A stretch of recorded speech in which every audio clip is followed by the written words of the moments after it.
په چرندام کې به دې خبره خیال ساتل چې منګه اکثر د اوبو اسراف کو یو اندام یو انزل فرض دی جناب نبی کریم صلی الله علیه وسلم د مبارک فرمان مفهوم دی چا چې یو ځل په اودس کې خپل اندامونه وینځله نو د فرض ادا او چا چې دو ځل وینځل د خپل ثواب کې نورم زیاتوالی وکړو او چا چې درې پیری وینځلو د زما په سنت باندې عمل وکړو او چا چې په څلورم ځل باندې وینځل نو د ظلم وکړو. سورة المائدة آیت نمبر 6. اعوذ بالله من الشیطان الرجیم بسم الله الرحمن الرحيم يا أيها الذين آمنوا إذا قمتم إلى الصلاة فاغسلوا وجوهكم وأيديكم إلى المرافق وامسحوا برؤوسكم وأرجلكم إلى الكعبين وإن كنتم جنبا فاطهروا. صدق الله العظيم. دی آیت مبارکہ کی اللہ تبارک و تعالی مومنانو ته د اودس حکم داغي فرائض او داغي طریقہ ذکر فرمائی. ورسره د غسل حکم الله تبارک و تعالی هم فرمائی او د تیمم احکام وغیرہ هم په دې آیت کریمه کې ذکر کیږي. خطاب دا فرمایي چې اے د ایمان خاوندانو چې کله تاسو د مانزه د پار اراده وکړئ او پاسه مانزه ته نو خپل مخونه وینځئ او بیا لاسونه سره د څنګلو وینځئ او د سر مسح کوئ او دوانه خپې وینځئ. نو دا څلور فرایض الله تبارک وتعالی په دې آیت کریمه کې ذکر کړي او دا مدنی صورت دی مدینه منوره کې نازل شوی. د اودس فرضیت الله تبارک وتعالی مکه معظمه کې هغه نازل کړو. د وضو فرضیت حکم مکه معظمه کې شوی. البته دا تفصیل د فرایضو د مدینه منوره کې مدنی صورت کې الله جل شانه په دې ځکه فرمایي. نو چې کله یو ځل دا اودس فرض شو او د اودس دا څلور اندامونه په صحیح طریقې سره وینځل دا فرض شو نو یو مسلمان با په دغه حواله سره ډیر زیات محتاط وي.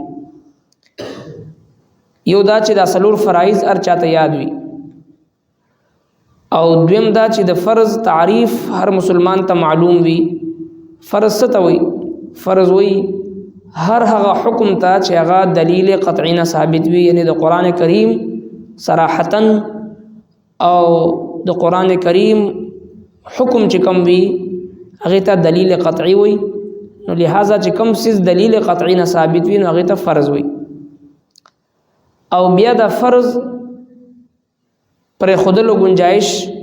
دا د یو مسلمان د پاره نشي کېږي او چې کله فرض پرې دي نو سره عمل هغه باطل شي، هغه ضایع شي. ځکه د فرض او بل تدارک نشته دی، د هغې جبیره نشته دی، د فرض او کمزوري کمی چې دی په بل څه باندې پوره کېدی نشي. یو مسلمان چې ژوندی وي دا فرض دا به ادا کوي چې هر څنګه وي. لہذا دا څلور فرایض دي او دی فرایض په صحیح طریقې سره ادا کول او د فرض تعریف زده کول، د فرض حکم زده کول. د فرض تعریف دا شو چې دا دلیل قطعی نه ثابت وي، هغه د فرض وي. او د فرض حکم دا دی چې یو سړی قصدن عمدن فرض سیز پرې دی نو دی فاسق او فاجر دی، عظیمه ګناه ده د فرض پر خودل. او یو سړی د فرض نه انکار کوي، نه مني، یو سیز د قران نه ثابت دی دلیل قطعی نه ثابت دی د فرض نه انکار کوي نو دی کافر دی نو غړي مسلمان نشي پاتې کېږي چې کله د فرض نه انکار وکړي دا سرور فرایض دا د اودس دی او بیا په دې آیت کریمه کې فغسلوا وجوهکم د وینځلو حکم راغلی دی چې یو سړی یو ځل هم مخ وینځي یو ځل دوه لاسونه وینځي یو ځل د سر مسح کوي او یو ځل د خپې وینځي نو دا فرض ادا شو دا فرایض دي البته سنت طریقه د اودس هغه تفصیل له جناب نبی کریم صلی الله علیه وسلم چې څنګه اودس فرمایلی دي صحابه کرامو هغه را نقل کړی دي امت ته بعینه هغه را رسول دي هغه دا چې وسړی اودس کوي نو دی د اول استنجا کوي استنجا بیا ځانته یو تفصیلی حکم دی چې کله اودس ماتیو کی تشریډه کی اودس ماتیو کی داغې نه بعد خپل اندامونه چې دی هغه په لوټي باندې په کاڼي باندې په ټایلټ پیپر باندې په اوبو باندې چې په هر څه باندې صفا کوي دی ته استنجا وي نو لہذا چې کله په بدن باندې د استنجا په ځای باندې ګندګي لګېدلې وي او هغه د یو درهم نه د لاس د منځنۍ د حصې نه زیات وي نو په دې صورت کې دا استنجا کول هغه لري کول هغه صفا کول یا وینځل یا لري کول دا فرض دی هغه سره بیا موږ نه کېږي چې کله دا د لاس د منځنۍ حصې د یوې سکې نه زیات وي نو لہذا دا استنجا په دې صورت کې دا فرض دی او کنه بعض اوقات داسې وي چې یو سړی په لوټه باندې په کاڼي باندې په ټایلټ پیپر باندې استنجا کړې وي نو بیا که موقع ورته ملاویږي او د پردې ځای وي نو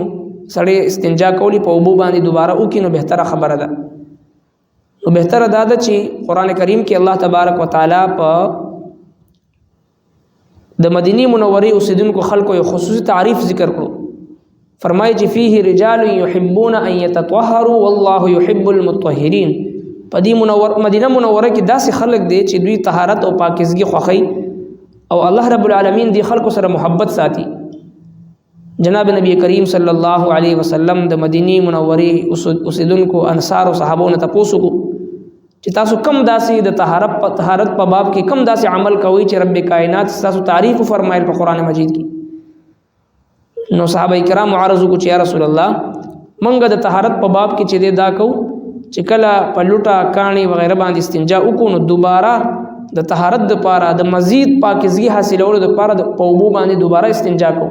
پیغمبر علیه السلام فرمایي چې دقه وجدا چې رب کائنات تاسو تعریف فرمایل دا مسله هم معلومه شو چې صحابه کرام قرآنی شخصیات دي دا غوي تعریف دا غوي د اودس ذکر دا غوي د طهارت ذکر او په طهارت باندې دا غوي مدح دا غوي تعریف رب کائنات قرآن مجید کې بیان کړی دي صحابه کرام قرآنی شخصیات دي تاریخی شخصیات نه دي چې څوک په تاریخ کې د صحابه کرام واقعات ګوري نه گمراه کیږي ځکه صحابه کرام قرآنی شخصیات دي د صحابه کرام تاریخ چې څوک ګوري په کار دي چې قرآن کریم کې وګوري نو الله تبارک وتعالى د صحابه کرام په دې تعریف فرمایل چې دوی طهارت خوخی نو چې کوم مسلمان کې دا صفت وي چې دی طهارت خوخی یعنی او د سمات یو کی او د سمات نه بعد د خپل د استنجا زی چې په صحیح طریقې سره پاکي او تش او د سمات کی نو ال پاسي چې کله اطمینان او کی چیرې ازما نور قطري ناراضي او د سمات ناراضي هغه نه بعد بیا را پاسي بعض خلق او د سمات کې فورا ابو وغیرہ راواچي او سیده را پاسي نو چې کوم قطرات پاتې وي نو هغه قطرات په دې بدن باندې په کپړو باندې پریوزي جناب نبی کریم صلی الله علیه وسلم یو ځل د دو قبرونو په خوا کې تیر شو او ارشاد فرمایل چې د دوی په دې قبر کې دوی ته عذاب کېږي لګیا دي او هغه عذاب دو اسباب ذکر فرمایل یو سبب پاږي کې دا ارشاد فرمایل چې څنګه خبره باندې ته عذاب نه کیږي بلکې دوی د تشم امتیاز او د قطرو نه ځان نه ساتلو په وجه باندې دوی ته عذاب کیږي لګیا نو په دې باب کې چې ډېر زیات احتیاط کول پکار دي چې سړی او د سمات کې نو اطمینان او تسلی سره پلوټا کاڼي ټایلټ پیپر هر څه باندې استنجا وکي او خو تسلی وکي هغه نه بعد یا په وبو باندې خزان مطمئن کی او بیا در پاسي او بیا د استنجا نه بعد یو 100 منټه 15 منټه 10 منټه پدې کې وقفه وکي چې خط تسلی وشي چې هغه نه بعد سړی بیا چرندام وکي دا سینه چې فورا او 10 مات کی او په منټ کې دنه چرندامو کې په مانزه ودرېږي انسان د خوراک د کمزوري د وجنه د حالاتو او دغه چې د پرفتن دور کمزوري خوراک کمزور بدنونه مختلف امراض د وجنه جسمونه او بدنونه په خواني په شان دي مضبوط نه دي کمزوري دي نو اکثر وخت پورې چې د خطرې راتلو احتمال وي نو سړی ځان خه مطمئن کې هغه نه بعد بیا چرندامو کې نو لہذا په چرندام کې به دې خبره خیال ساتل چې منګه اکثر د اوبو اسراف کو یو اندام یو انزل فرض دی جناب نبی کریم صلی الله علیه وسلم د مبارک فرمان مفهوم دی چا چې یو ځل په اودس کې خپل اندامونه وینځله نو د فرض ادا او چا چې دو ځل وینځل د خپل ثواب کې نورم زیاتوالی وکړو او چا چې درې پیری وینځلو د زما په سنت باندې عمل وکړو او چا چې په څلورم ځل باندې وینځل نو د ظلم وکړو نبی علیہ الصلوۃ والسلام مبارک د درې ځلو نه زیات وینځلو ته ظلم ارشاد فرمایلی الظلم ظلمات یوم القیامه ظلم د قیامت پر ورځ تیاروي نو ظلم نه د مسلمان ځان بچ ساتي نو دا درې ځلو نه زیات اندامونه وینځل په اودس کې دا ظلم دی دا سخت ګناه ده یو طرف ته د حدیث پاک مخالفت پکې راځي د سنت خلاف پکې راځي بل طرف ته د اوبو اسراف دا ځان ته یو مستقل ظلم دی مستقل ګناه ده ځکه اوبو د هر مخلوق حاجت او ضرورت دی نو چې کوم سړی اوبه ضایع کوي د درې ځلو نه زیات خپل اندامونه وینځي او د اوبو اسراف کوي نو اسراف ان المبذرین کانوا اخوان الشیاطین رب کائنات فرمای اسراف ولا خلق دا د شیطان رونه دي نو څومره لوی ګناه ده اسراف د اوبو وي اسراف د خوراک وي اسراف د پیسو وي اسراف د وخت وي اسراف دی نو بیا د اوبو اسراف دا یو داسې جرم دی چې د هر یو مخلوق په دې سره متاثر کیږي وجعلنا من الماء كل شيء حي رب کائنات فرمایي چې ما د هر شی ژوند دا په اوبو کې اخلي نو چې کله موږ اوبه ضایع کوو نو د هر مخلوق رزق موږ او تاسو چې دی هغه ضایع کوو او د هغه ژوند ته نقصان رسو نو څومره لوی ګناه ده لہذا په چرندام کې د دې خبرې خیال ساتل چې د درې ځلو نه زیات اندامونه وینځلو کوشش هغه ونکړو په درې ځلو باندې اکتفا وکړو که زما تسلی کېږي او که نه کېږي د وسوسو او دغسې د خواهش نفس خیال په دې کې ساتل نه بلکې د شریعت حکم چې کوم دی یو ځل دوه ځل درې ځل بس درې ځلو نه زیات وینځل دا چې د فایدې په ځای باندې نقصان ګرځي او بیا چې کله موږ اودس په واشروم کې دن نه کوو نو په واشروم کې دن نه سړی په خپلو الفاظو سره دعاګانې نشي ویلی نو په دغه صورت کې چې کله واشروم کې دن نه اودس کوو نو بهتر خدای سړی بهر داسې ځای کې په ناسته باندې قبلې ته مخ وي ښه په تسلي سره ول مسواک وکړي دا اودس یو داسې عمل دی چې د دې برکت د انسان د بدن نه ګناهونه دوړېږي تر دې پورې نبی علیه السلام فرمایي حتی تخرج من تحت اظفاره د نوکونو لاندې نه هم ګناهونه دوړېږي نو سړی چې کله داسې باوقار انداز کې پاک صفا ځای کې کینی قبله رخ کینی او ښه تسلي سره دعاګانې پکې ووایي ابتدا کې بسم الله ووایي منځ کې اشهد ان لا اله الا الله ووایي د هر اندام وینځلو په وخت کې چې د هغه دعا ووایي چې یا الله د اندام مې جهنم نه وساتي د دعاګانو اهتمام وکړي او هغې نه بعد بیا اشهد ان لا اله الا الله په آخره کې ووایي بهتره دا ده چې کله یو سړی په واشروم کې مجبوري بهر ځای نه وي مجبوري وي په واشروم کې دننه چې کله اودس کوو نو بیا د دعاګانو ویلو ضرورت هغه نشته دی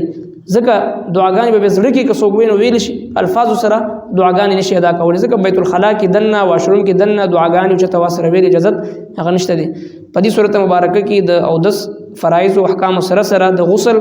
او د تیمم تفصیلی احکام به هم ان شاء الله بیانېږي کوشش کوو چې دی